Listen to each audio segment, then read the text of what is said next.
Well, hello there, humans, hippies, earthlings, whoever you are, wherever you are, whatever you're doing, and if you're lucky enough indeed to be doing it too, welcome back to I think it's fairly new. This is something I haven't seen a lot of, I haven't seen a lot done before with this. This is a Telestrator.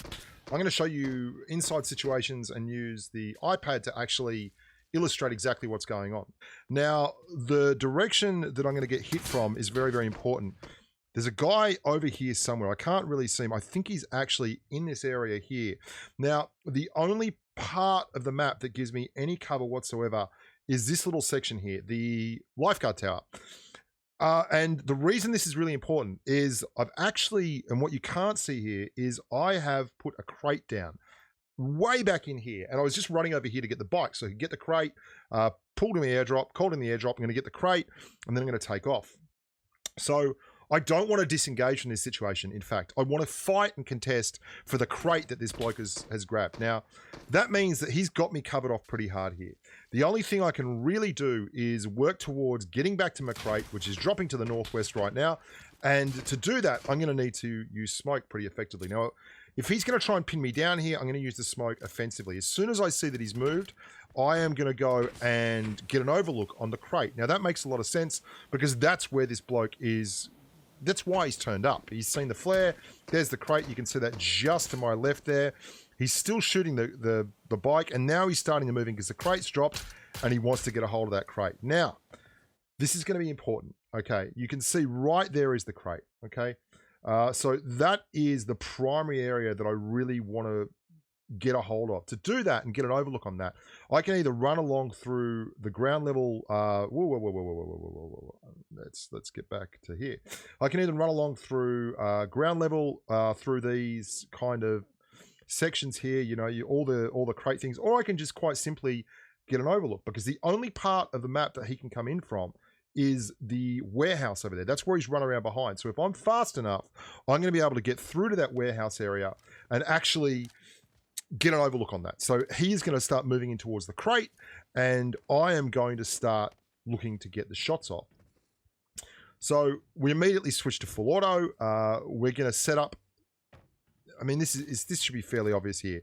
I am expecting this bloke to turn up on this corner. Okay, if he wants to get to the crate, he's got to go across through there. There's no way around it. So I'm thinking straight ahead. So I'm thinking the next step ahead for this guy. If he wants to contest the crate, the circle is coming in. You can see if you look in the top right-hand corner of the map up here, we are 1,000 meters behind the circle.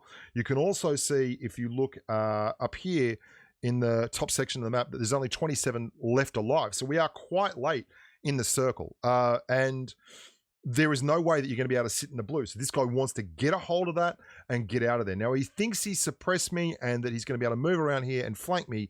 But obviously, I'm playing this a little bit more aggressively than that.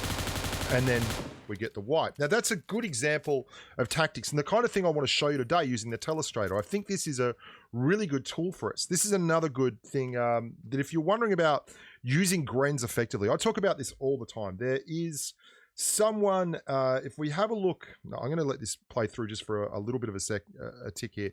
There's someone, here we go, that's a better angle. Okay, so there is someone running around at the back area of this room in front of me. Now, there is a hallway back here we obviously know all about, and he's moving backwards and forwards between that corner and the room that is actually in behind that piece of wood there. I've got some Grens, and what I'm going to do here is bracket this section. So I'm going to put a Gren in there. I'm going to put a Gren through that doorway so that if he wants to stay in that position and own that position, then he's going to have to move into one of those. Now, he can still evade them if he times it correctly, but that's quite a tough thing to do if you're not a super experienced player and you're not paying really careful and close attention to what's going around. There's his head, so I know he's down there.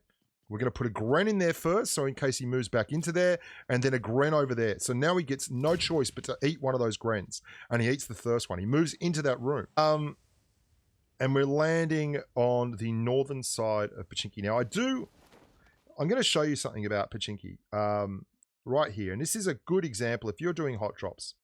This section of the map in here, you can almost divide it up into quarters, right? There's that area of Pochinki, there's that area of Pochinki, that section, and that section. I really prefer, out of all of them, I prefer this section right here, in here. And the reason for that is it's the only one where if you land, I mean, this section down here as well will give you very, very similar results. I just seem to prefer this section here. It seems a little bit bigger and a little bit more spread out, and you can get more out of it. But you can actually land in this area of the map right here.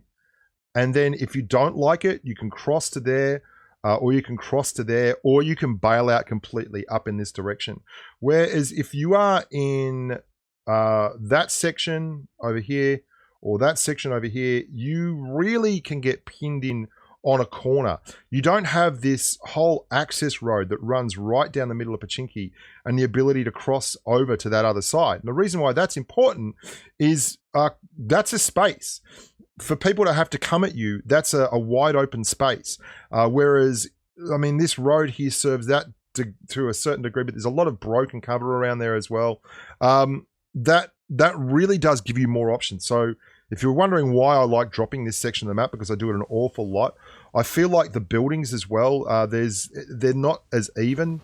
The other areas are a little bit more even, and I do like these low green buildings. I don't know why, really. I've got nothing to show for that, just that they are a nice place to go to. So we saw a guy drop up into that tower there. We've seen that there was 2 squads on the way in with me, and I'm listening to see where they drop. I'm just going to turn the sound up on this a little bit for myself. Here we go. Okay. So I've got the UMP-45, a couple of them. That's great. And the first thing that you'll notice here on this hot drop is I'm not overextending, right?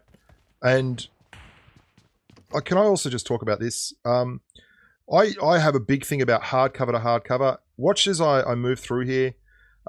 Rather than I want to go to this door up here, right? I want to get up to there. That's the house that I want to get to. It's got a really nice overlook. Looking back from there down this alleyway, that top section particularly up in here, and that area is very, very clutch. You can do a lot of good things off that angle. But to do that, I'm going to run down this hallway, right? And the reason for that is that's hard cover. It's a lot harder to get to me when I'm running up along that hallway, and then I even go through the door and then through the window. So it's a lot harder to actually get an angle on me. And getting an angle on someone, like if you're holding an angle, they call this, if you're playing with any of the guys who play in PMCO and such, which I've been lucky enough to do lately, they call it holding an angle. Like holding a good angle is like you've got a good angle on anyone coming in a certain direction, and you can almost area denial something. But it's very hard to do that when someone runs a route like that. They're running a very, very inexact route. That's quite different to the just turning around and running down the middle of a hallway. Now I can hear it's shotgun over there.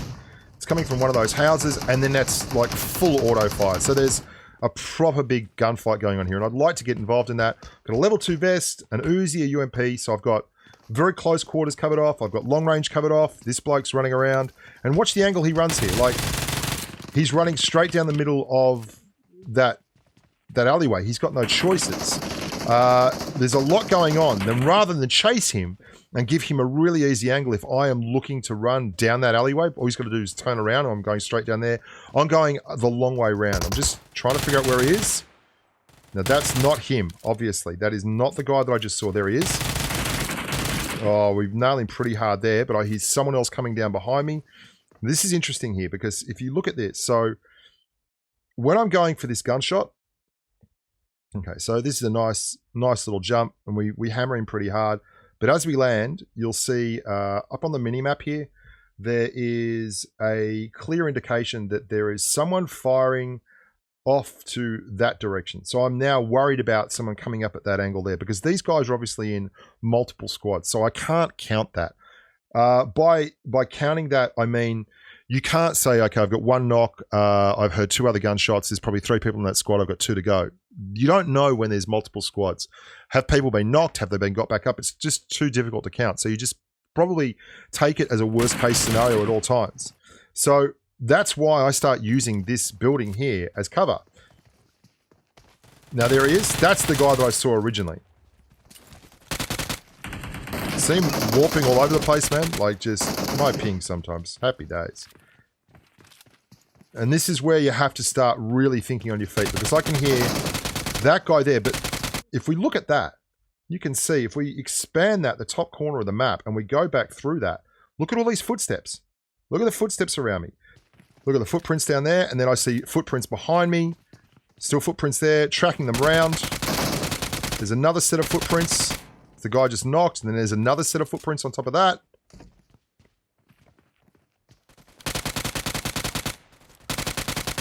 And we're still not sure where everyone is. That's someone else in another gunfight down the end of the road there. That is not the squad that we're involved with right here.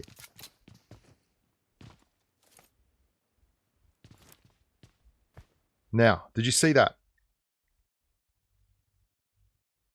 Look at the minimap. Very, very faint. Now, when you've got footprints of that kind of tinge of color, that means they are extremely faint, and it means that footprints start working at about 20 meters, right? So that means he is just the other side of that wall. There could be someone reviving over there. He may just be waiting. I'm not sure. I've lost track. No, that's proper footsteps. That's not crawling. That's 2 sets of footsteps. So this is probably the squad coming up.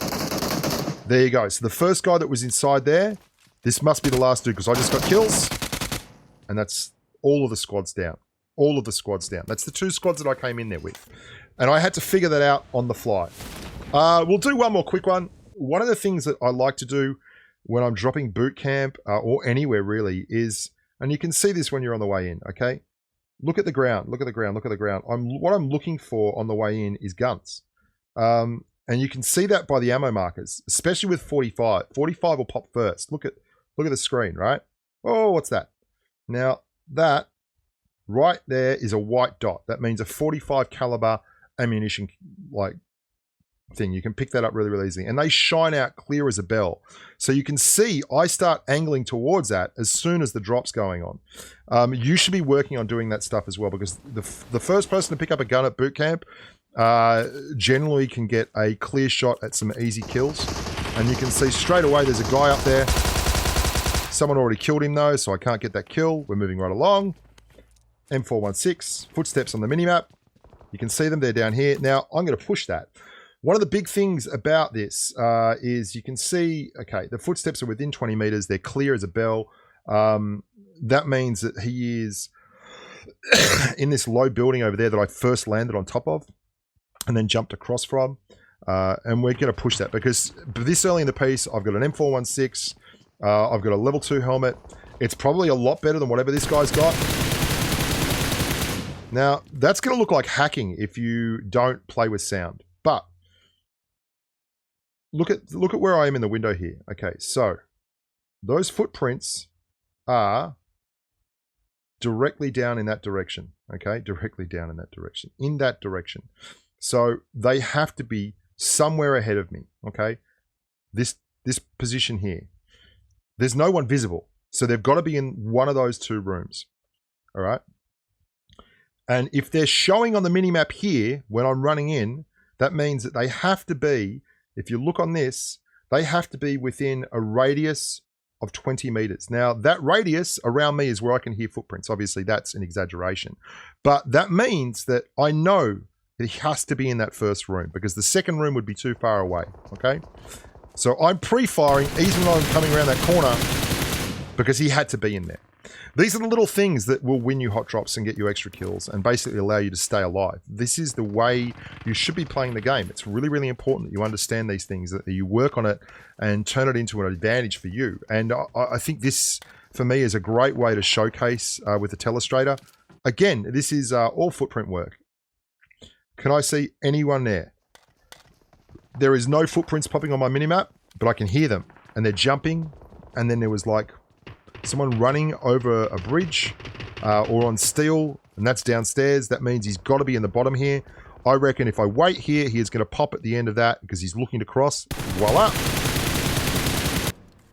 These are kills you get because you're basically playing smarter than the other guy. Well, I'm Bushka. Thank you so much for watching. Hope you guys enjoyed that. Little bit of different, you know, a little bit of a different PUBG Mobile look. If you enjoyed it, make sure to share it, like it.